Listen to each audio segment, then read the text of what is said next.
이제 말씀을 제가 오늘은 시간상으로 빨리 좀 말씀을 맞춰야 될 것 같습니다. 다 같이 좀 어려운 시기를 경험하고 계신데 특별히 코로나 시기를 지나면서 한동안은 뉴스도 보지 않았습니다. 지난 한 해 동안은 일체 글을 한 줄도 쓰지 않았었습니다. 너무도 힘들었던 거예요. 써봐야 하는 얘기들이 내가 이 모든 것들을 내 어깨로 감당할 수 있을 만한 자신들이 없기 때문에 글 써봐야 다 가짜다. 글을 일체 쓰지를 않았었습니다. 근데 얼마 전에 뉴스를 봤죠. 뉴스를 봤는데 지난 7일자 뉴스입니다. BBC 방송에서 나온 뉴스를 봤는데 거기에 참 재미있는 재미가 이게 재밌다고 말을 해야 될까요? 미국의 역사상 총기를 갖다가 구입한 그 구입률이 최고로 높다. 총기 구입률. 뭐 여러 가지 사회적인 원인들이 있겠지만 그거는 다 여기서만 말할 필요는 없고요. 재미있는 거는 그 총기 구입률이 총기를 구입하기 위해서 자기의 신상을 갖다가 먼저 제시를 해서 이 신상에 문제가 있는지 없는지를 갖다가 조사를 받아야 되는 거예요. 근데 그 조사받을 건수가 보니까 380만 건이 들어갑니다. 어마어마한 수치들입니다. 그런데 여기서 재미있는 게 뭐냐면 아시안들이 총기를 구입하는 그게 평상시보다 20% 이상이 증가됐다는 그런 제가 뉴스를 갖다가 봤습니다. 여러분 우리가 이민 생활하면서 참 속상할 때가 많이 있죠. 저도 이제 30년이 됐는데 처음에 이민 와가지고 H마트에서 카트 끌고 별거 다 했습니다. 11월 달에 도착을 해가지고 12월 한겨울에 나와서 카트를 끄는데 동상이 들어가지고요. 그러니까 또 매니저라는 친구가 사람을 또 골탕을 먹이기 시작하는데 제가 지금 지내보니까 제가 안 해도 될 일을 저한테 맡기는 거예요. 히스패닉 청년을 갖다가 한 사람 붙여가지고서는 어느 장소를 가더니요 53피트 컨테이너에서 사발면을 꺼내라고 하는데 몇천 상자를 하루 종일 아침 8시부터 밤 9시까지 꺼내는 거예요. 야 이게 쉬운 일이 아니에요. 그런데 이 히스패닉 청년도 저를 보니까 이게 멀쩡해서 바보같이 생겼는지 박스를 위해서 집어 던지는데 그때는 말도 서툴지요 뭐 감정 표현하기도 서툴지요. 그런데 그 박스를 집어 던지는데 몇 번을 얻어맞았는지 몰라요. 그러면서 그 박스를 53피트 컨테이너에서 죄다 꺼낸 적이 있었어요. 어디 그뿐입니까? 그런데 그런 생활들이야 우리가 다 경험해야 되는 일들이고 다 우리가 감내해야 되는 일들이지만 감내하지 않아도 되는 일들이 있더라고요. 살아보니까 뭐냐? 인종차별이라고 하는 거예요. 너무너무 속상한 거예요. 우리가 자존심들이 있는 사람들 아닙니까? 아유 그런데 그 인종차별을 경험하고 나니까 얼마나 속이 상한지 몰라. 그런 적이 한두 번이 아니었어요. 근데 그렇게 인종차별적인 일들을 당하면서 목숨을 빼앗기는 그런 경우들을 경험하실 때는 그날 하루 종일 우울합니다. 굉장히 우울합니다. 저 일이 나한테도 올 수 있는 일이고 나도 경험할 수 있는 일인데 이번에 뉴스 보니까 그래서 참 안타까웠던 게 뭐냐 하면은 아시안들이 총기 구입을 그렇게 많이 하고 있다. 그런 보도를 접했습니다. 여러분 생각을 해보세요. 불과 한 3년 전만 하더라도 총기 규제 때문에 미 전역이 들끓었지 않습니까? 이거 총기 이거 규제시켜야 된다. 얼마나 많은 정치적인 그런 이슈들이 나왔고 거기서 많은 움직임들이 있었습니까? 그렇죠? 근데 지금 그 3년 전에 그 일들은 까마득히 다 잊혀지고 말았습니다. 당장 내가 지금 살기 위해서도 총을 구입하는 이러한 모습. 자, 이러한 과정 가운데에서 그러면 미국이라고 하는 곳이 크리스천 문화가 형성되어 있는 곳인데 오늘날 미국 내에 있는 수많은 교회들은 어떤 모습들을 가지고 있는가? 그래서 저는 오늘 설교의 제목을 갖다가 이게 시리즈로 계속 할 수 있을지 없을지 모르겠습니다만 이 시대 교회의 사명이라는 제목을 가지고 결정을 시작을 하는데 예루살렘을 떠나지 말라라는 제목으로 말씀을 좀 나누려고 합니다. 예루살렘을 떠나지 말라. 우리 믿는 사람들에게 있어서 또 예수 그리스도에게 있어서 예루살렘은 어떤 그 의미가 있는가? 오늘날 우리에게 있어서 예루살렘은 어떤 의미가 있는가? 도대체 왜 예루살렘을 떠나지 말라고 하는가? 사도행전 1장의 말씀은 뭐냐면 예수님께서 십자가 달려 죽으시고 살아가셨습니다. 나시고 나서 그 제자들에게 이제 하시는 말씀들입니다. 너희 절대로 예루살렘 떠나지 말라고. 예루살렘 떠나지 말고 기다려라. 성령이 너에게 임할 것이다. 이 말씀을 하시면서 예수님께서 제자들에게 부탁하시는 말씀입니다. 그렇게 사도행전이 시작되고 있어요. 그때나 지금이나 주님의 구원이 절대적으로 필요한 시기인 것을 저는 분명히 믿습니다. 구원이 필요한 시대입니다. 하나님의 나라와 하나님의 교회와 하나님의 성도들이 왕성하게 서나가 있는 시대가 지금 이 시대입니다. 왜? 우리는 역사하고 사회 앞에서 당당해야 되는 사람들입니다. 역사와 사회를 우리가 책임을 져야 되는 그러한 의무들이 우리에게 있는 사람들입니다. 일반적으로 예수 그리스도의 3대 직분을 말할 때 제사장직과 예언자직과 왕의 직분을 말하지 않습니까? 오늘 우리들이 살아가는 모습이 이 시대 가운데서 우리들은 예언자적인 사명의식이 분명히 있어야 된다는 겁니다. 어디 그뿐입니까? 이 사회를 책임질 수 있는 제사장적인 책임의식이 또 우리에게 분명히 따르고 있습니다. 이러한 시대를 살고 있고 이러한 시대에 우리의 교회들이 나오고 있습니다. 세상을 향한 하나님의 구원이 절대적으로 필요한 시입니다. 마태마가 누가 요한복음 4개의 복음서를 보게 되면 예수님의 사역을 그리는 모습들이 거반 비슷합니다. 전체적인 구조가 다 똑같습니다. 한마디로 말하면 뭐냐? 예수님의 사역은 무엇이냐? 여러분, 길이라고 하는 겁니다. 길. 여행입니다. 저희 교회가 참 여행을 좋아하고요. 저도 여행을 참 좋아해요. 5월달에 또 저희가 여행을 나가요. 어떤 사람들은 그렇게 얘기해요. 저놈은 목사 맨날 놀러만 다닌다. 맞아요. 놀러 다녀요. 노는데 주 안에서 놀겠다는 얘기예요. 예수님께서 저는 여행을 했다가 정의를 제가 이제 한국을 가게 되면 방송국에 나가서 이런 인터뷰를 다 해야 돼요. 근데 곰곰이 생각을 해요. 어떻게 해야 폼나는 얘기를 할 수 있을까? 여행 왜 자꾸 합니까? 내가 답을 내렸어요. 여행은 떠나는 게 아니다. 내 집을 찾아오는 거다. 제가 이 얘기를 합니다. 내 집을 찾아오는 거다. 집이라는 것이 어떤 것입니까? 가장 평안함을 주는 것 아닙니까? 전 세계 어디를 우리가 여행을 돌아다닌다 해도 마지막으로 다시 돌아갈 곳은 집이에요.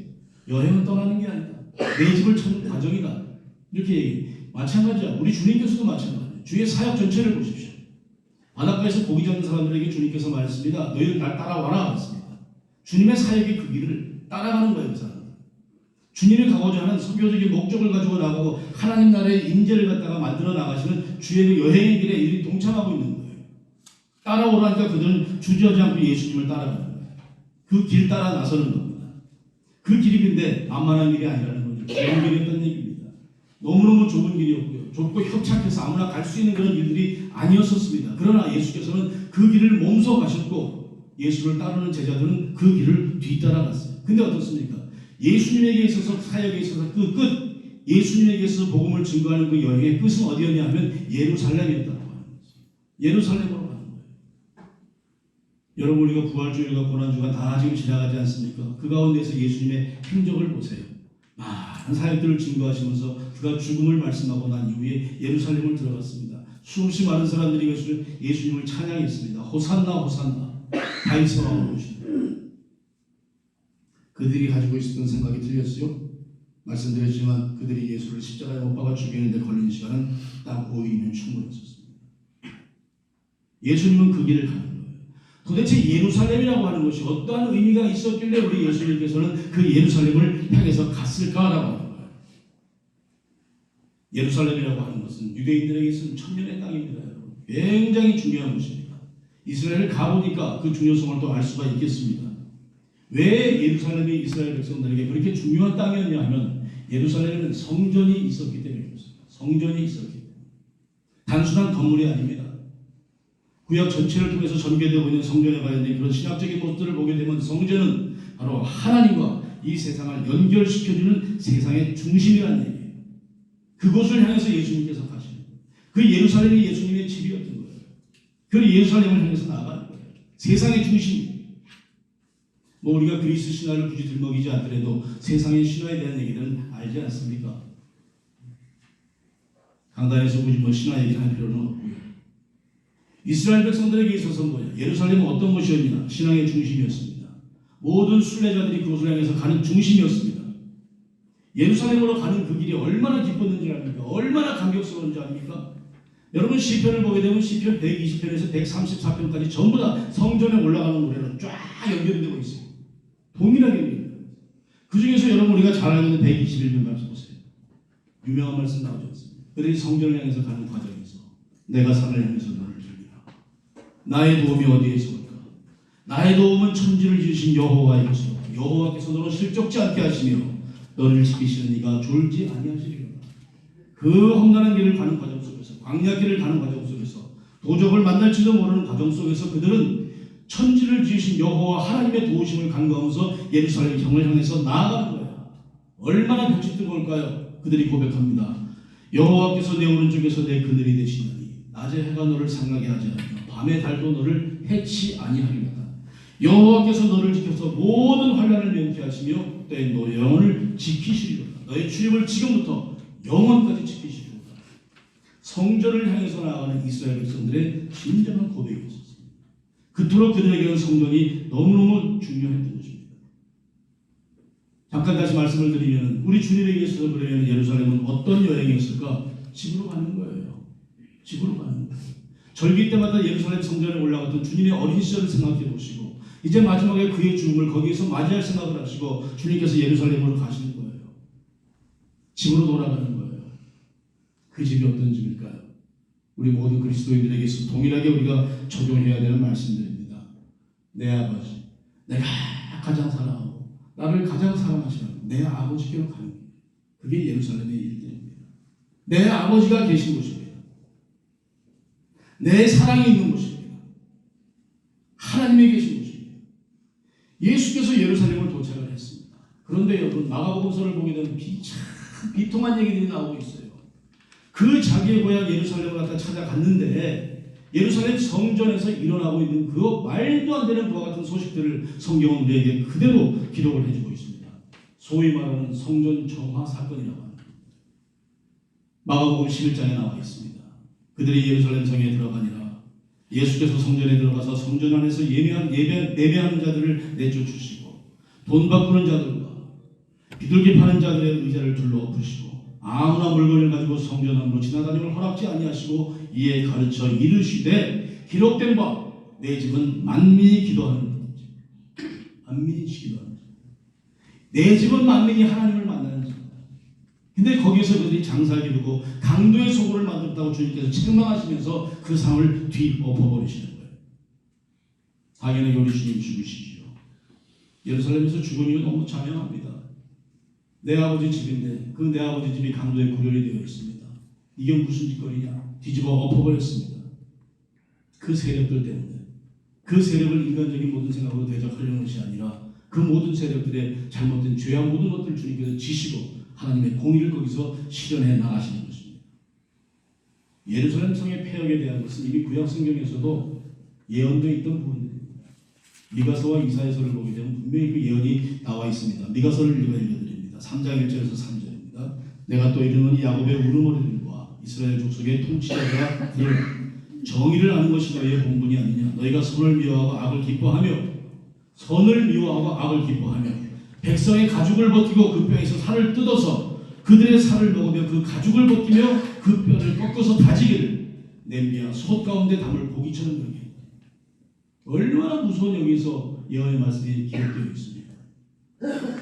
예루살렘 성이 하나님이 계시고 하나님을 예배하고 하나님의 사랑으로 우리의 죄가 속량함을 받는 곳인데 여기에서 이와 같이 더러운 일들이 일어나고 있고 주님은 참으실 수가 없었던 것입니다. 분명히 그 예루살렘 성 안에서 생기는 일들은 아버지의 사랑이 있어야 됩니다. 아버지의 은혜 가운데서 하나님의 공의가 실천되어야 됩니다. 어려운 일들을 도와줘야 됩니다. 서로 고아들을 갖다가 신원해줘야 됩니다. 아버지의 성사를 들어줘야 됩니다. 이와 같은 일들이 충만하게 일어나야 되는 곳이 어디냐면 바로 예루살렘이었습니다. 서로의 생명을 아껴줘야 되고 서로의 존재를 갖다가 귀하게 여겨야 되고 서로의 삶을 보듬어줘야 되고 이러한 일들이 있어야 됩니다. 왜? 아버지의 집이니까. 예루살렘이니까.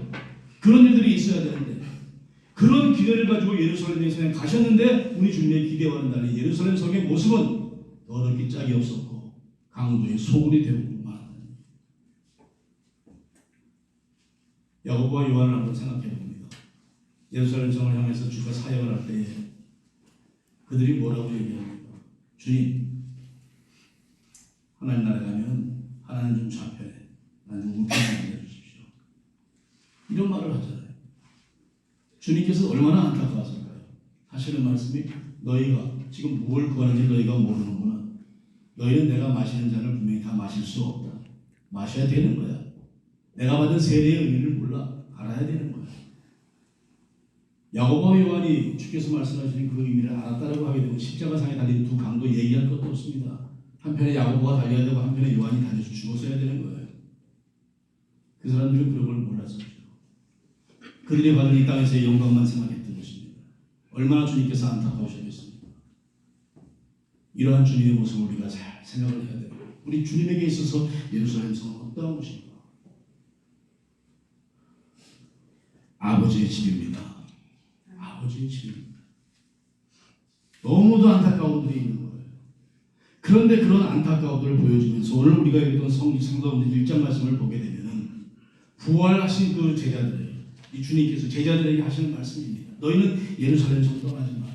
이 자리 꼭 지켜야 된다. 왜? 이 아버지의 집에서 사랑과 정의와 모든 그 하나님의 공의가 실현돼야 되기 때문에 예루살렘을 떠나지 마라. 성령이 너희에게 역사하실 것이다. 그러면서 기록된 부분들이 뭡니까? 사도행전 2장 이후로 쫙 기록이 되어 있는데 예루살렘 성에서 나타나는 놀라운 기적들이 일어나기 시작합니다. 사람마다 두려워하는데 사도들로 말미암아 기사와 표적이 많이 나타납니다.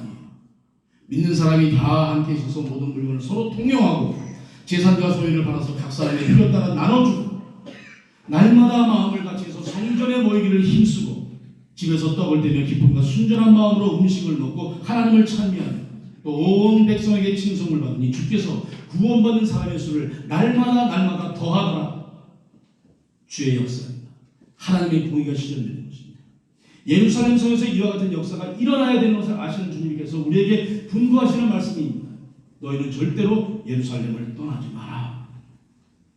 사랑하는 여러분들, 오늘 교회가 이 땅을 살아나가면서 해야 되는 일들이 무엇일까요? 이 어려운 시기에 어떠한 소문들이 좀 퍼져나야 할까요? 초대교회 시절에 유명한 교부가 있습니다. 털툴리안이라고 하는 그 교부가 있습니다. 그 사람이 이런 얘기했습니다.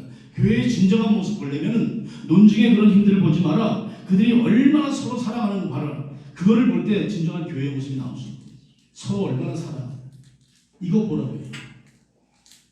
이 어려운 세상 가운데서 우리가 도대체 무엇을 가지고 살아야 돼? 어떤 힘을 가지고 우리가 살아가야 되겠냐는 거예요. 이 어려운 시기에 있어서 정말 택함받은 하나님의 백성들이 어떠한 모습으로 우리 이 땅을 살아나가야 되는 것입니까? 서로가 서로를 향해서 어떻게 해야 되겠습니까? 오늘 여기에 딱 보니까 이쪽 교는 외부에서 오신 손님들이 주로 앉아 계시고 이쪽은 저희 교인들이 앉아 계세요. 딱 구분이 되네요. 이승진 목사님 했지 않으면 마스크 쓰지 마세요. 또 가만히 잘 계시다가 지금 그 얘기하려고 그러는데 마스크를 싹 두르십니까? 여기 계신 분들 다 마스크, 이쪽은 또 마스크가 하나도 없어요.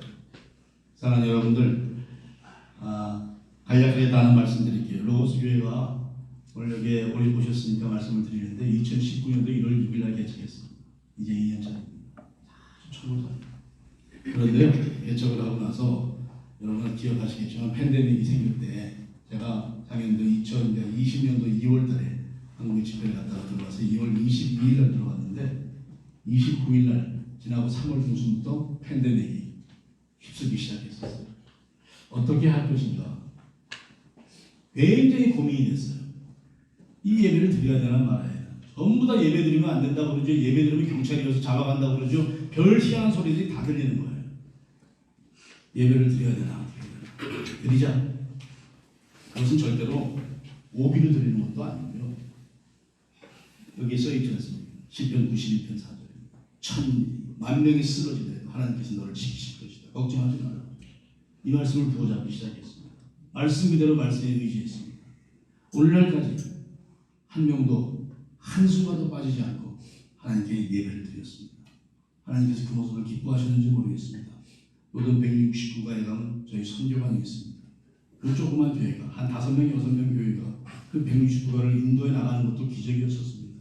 하나님께서 그해 6월 달에 이 건물을 허락해 주셨습니다. 아멘. 들어왔습니다. 아무것도 없었습니다. 와서 그냥 뭐 항상 없는 사람들 하는 거 있지 않습니까? 못하고 싫어하고 바닥 뺏기는 것부터 시작하잖아요. 잘합니다. 그래가지고 하나님께서 건물을 허락하셔서 오늘날까지 하나님께서 인도하시는 거예요. 우리가 정말로 신앙이라고 하는 것은 관념이 아닙니다. 신앙은 우리의 삶입니다. 삶 가운데서 어떻게 내가 하나님의 그 능력을 주장해 나가고 그 능력을 내가 확인시키고 하나님께서 나를 어떻게 사랑하시는지를 정말 눈을 크게 부릅뜨고 살펴보는 것. 그것이 우리의 믿음이고 신앙인 것입니다. 골방에 앉아서 이게 아닙니다. 오늘 주님께서 우리에게 말씀하시는 거예요. 너희들 절대로 예루살렘 떠나지 마. 주님 죽는 모습 다 봤어요. 어려운 모습 다 봤어요. 그러나 그 가운데에서 잡혀나가고 죽어나가는 사람은 숫자가 줄줄이 일어나는 그런 상황 가운데 있지만 주님께서 우리에게 명령하신 것입니다. 예루살렘 성을 떠나지 말라. 왜? 이것은 하나님이 계신 곳이다. 하나님의 그 공의가 있는 곳이다. 그것을 우리들이 이루어나가야 돼. 세상의 중심이라는 거예요. 여러분, 세상의 중심, 세상의 배꼽이라는 말을 오파로스라고 얘기해요. 오파로스. 세상의 중심을 말하는 거예요. 이곳을 갖다가 하나님께서 사수하라는 거예요. 지키라는 거예요. 그 일들을 오늘날 교회들이 감당을 해야 돼요. 이 세상 가운데에서 하나님의 그 공의를 분명히 지켜나가야 되고, 이 세상 가운데에서 하나님의 그 정의가 실현되는 것들을 우리가 직접 몸으로 봐야 되는 사람입니다. 아멘. 사랑하는 귀한 여러분들, 힘내십시다. 힘내십시다. 요즘은 인사가 그냥 간단합니다. 무조건 건강하시고 이김을 주시는 주 안에서 번성하십시다. 무슨 다른 얘기가 필요 없죠. 그걸 가지고 계속 성도들만. 사랑하는 여러분들, 여러 가지 적용의 말씀이 있겠지만 이 예루살렘 성이라고 하는 것을 통해서, 예루살렘이라고 하는 것을 통해서 우리 그리스도인들이 얼마나 서로를 갖다가 사랑하는 사람입니까? 우리 그리스도인들이 정말로 사랑을 보고 여호와 하나님이 우리의 그 사랑을 보고 하나님이 기뻐하실까 하는 그 부분에 대해서 우리는 진솔하게 하나님께 나아가야 되는 겁니다. 돌아서기만 하면 이상한 말입니다. 우리의 사랑을 보고 세상의 모든 사람들이 정말로 우리처럼 사랑하기를 원하는 것입니다. 오늘날 모든 교회들이 사랑의 그 역사를 써나가고 있는가, 우리 스스로가 다시 한번 확인을 해야 돼요. 교회가 설 수 있는 방법, 이 시대에 예언자적인 그 사명, 그리스도의 사랑을 가지고 세상을 품어야 되고, 그리스도의 사랑을 가지고 이웃을 품어야 되고, 그리스도의 사랑을 가지고 이 사회와 이 역사를 갖다가 품는 교회들이 되어야 됩니다. 그것이 이 시대의 교회가 해야 될 일입니다. 모여서 우리끼리 뭐 그냥 희희낙낙한 것들이 아니에요. 예루살렘을 떠나지 말고 끝까지 예루살렘에 남아있으라고 하는 그 음성 우리 그 마음속에 새기고, 분명히 주님께서 명확하게 말씀하셨습니다. 예루살렘 떠나지 마라 그랬습니다. 너에게 임할 성령이 곧 올 것이다 얘기했습니다. 하나님의 구원받은 자녀들로서 이 시대 끝까지 주의 귀한 사명을 잘 맡을 수 있는 저와 여러분 되시기를 주님의 거룩하신 여호와 아버지 하나님, 말씀을 하시고 감사합니다. 이 말씀을 통해서 우리에게 말씀하셨습니다. 하나님이여, 말씀을 듣는 당신의 모든 그 주의 권속들이 하나님의 자녀의 삶을 살아내게 하여 주시옵소서. 이 시대의 많은 교회들이 아버지 하나님 정말로 하나님의 뜻을 이루어나가는 몸된 주의 전이 되게 하시기를 주여 간절히 바라옵고 원하옵나이다. 한 심령마다 그 안에 성령이 있어 우리가 성전된 자들이오니 아버지 하나님 온전하게 이 성전을 잘 지켜나갈 수 있게 하시고, 이 성전을 통하여 하나님의 귀한 뜻들을 온전하게 이루어내는 저희가 되게 하여 주시옵소서. 감사하며 예수님의 이름 받들고 기도드리옵나이다. 아멘.